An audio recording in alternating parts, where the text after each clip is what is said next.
Hi, so my research question for this project was, what are some ways in which practitioners implement Buddhist spirituality into their everyday lives and mundane tasks? And additionally, how is Buddhist spirituality defined and how does it contribute to one's peace, satisfaction, and stress level? My first stop was the Chagi International Zen Center. As we sit, the way we still the mind is to just be open. Sounds outside, the little boy running upstairs, the feeling of our body on the cushion. So I took a couple of notes on my experience meditating and I wrote down that it was very boring and that I didn't really know what to think about. And I think that I kind of missed the point that it's not you're supposed to be thinking about something specific or in fact trying not to think about anything. It's more just focusing inward and allowing your thoughts to pass you by and watch them while at the same time not being too far drawn into them. Doing dishes. It's a meditative experience. So anytime you involve yourself in what you're doing, something that usually is like, oh shit, this sucks, I don't want to do this, can turn into actually a positive. Next, I went to the Theravada Middle Way Buddhist temple. When you're washing, bring your mind back to your body. You have a consciousness to do everything. And do you feel like meditation makes you like calmer? Yes, yes. I think when we meditate, right? We know our mind before we react. If you're angry, right? If someone don't know about the consciousness, right? They react angry to other people. But if you have a consciousness, you will pause and then, oh, I'm angry. How should I do? And then you'll feel calm more. I like this idea that Buddhism can help you have better reactions to stressful situations and cope better emotionally. I found it very difficult to just focus on my thoughts for 30 minutes because I kept getting distracted and swept up in different trains of thought. But I talked to the participants and they said that they found that it was easier to focus as time went on and that they'd improved since their first session. Okay, so I'm walking towards the Buddhist sightseeing, so it's right there. Okay, so I'm at the New York Zen Center. It's in this apartment, so I'm about to go in. I'm a little late, so hopefully it's okay.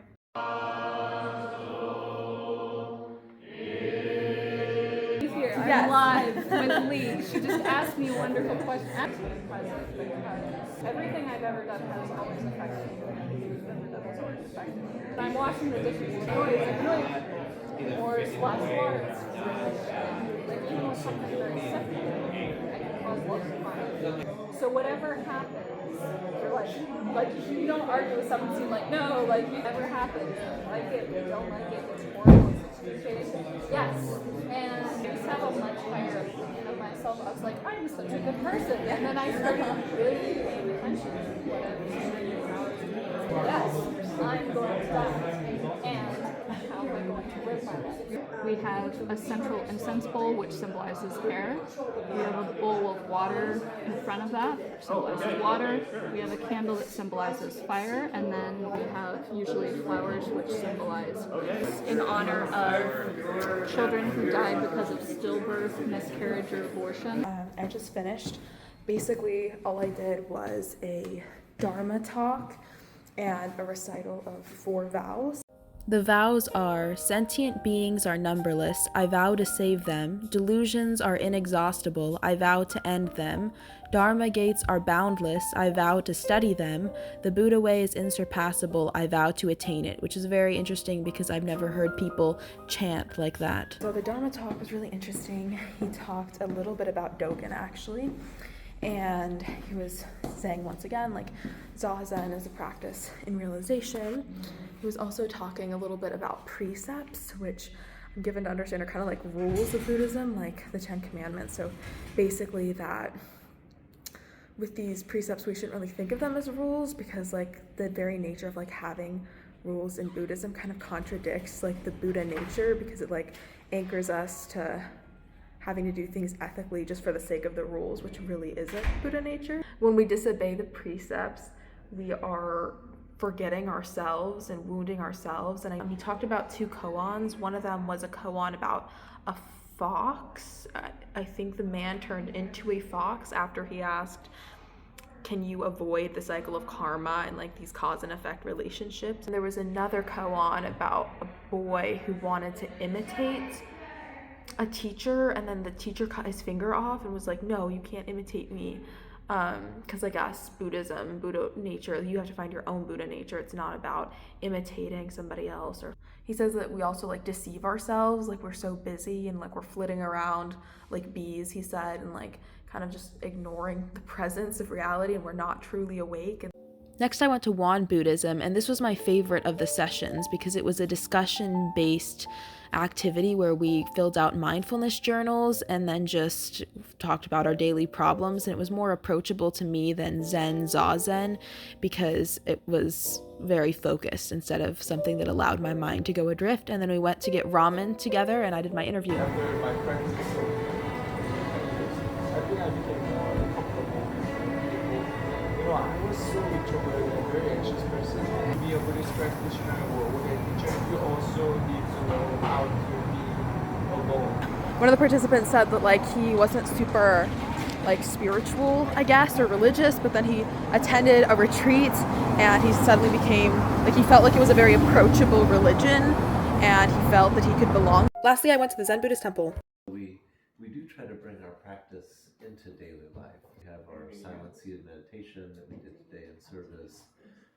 But we try to bring that same mind and that same focus and clarity to everyday practice. So chanting is part of our practice, and sometimes we'll do say, a simple chant while we are washing dishes to try to kind of bring ourselves into the task.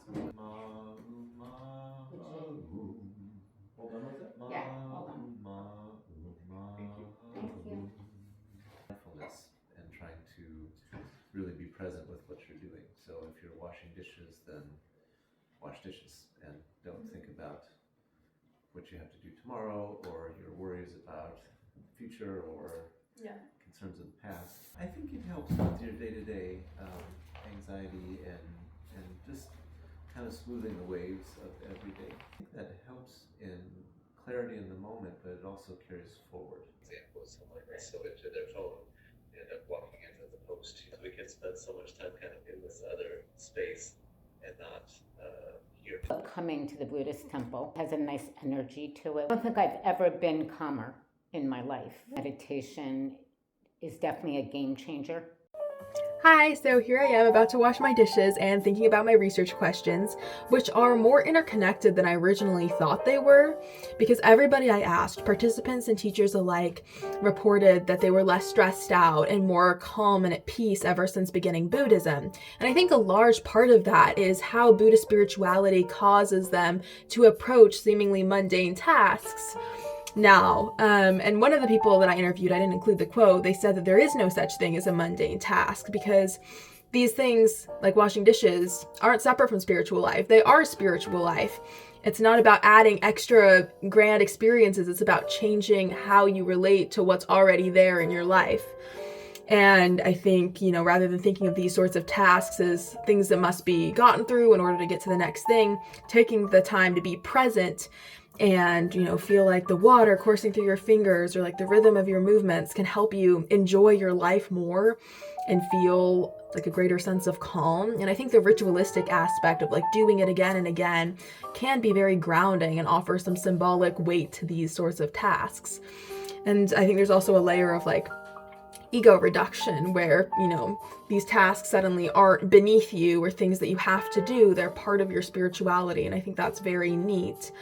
I also thought with my last interview, the guy said that sometimes they chant during dishwashing. I never heard of that. Nobody else said that, but I think that's also really interesting. Like purposely adding those ascetic practices to these tasks. But yeah, I was surprised by how unified everyone's responses were to these questions. Even though I talked to people from different Buddhist schools, it seems like they all had this similar idea that mundane tasks are important and that they're not really mundane in the way one might think. And it's definitely caused me to think differently about doing these sorts of things and going through my everyday life. And I think the only thing I didn't really like, honestly, was Zazen. I just didn't get it, but I'm sure maybe if I continued to go, I would be better at it and find it to be more useful. Thanks.